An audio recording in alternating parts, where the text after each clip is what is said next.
Every 10 years, the United States Census helps determine how much money Fairfax County receives from the federal government to deliver services like transportation, education, and housing.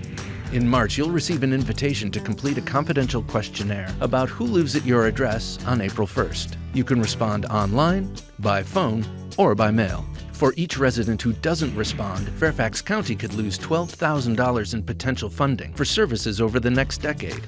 Imagine if one family of 4 doesn't reply, or 10 families of 4. Federal law keeps census responses safe, secure, and confidential. Your name and address cannot be shared with law enforcement, immigration enforcement, or any other government agency under any circumstance.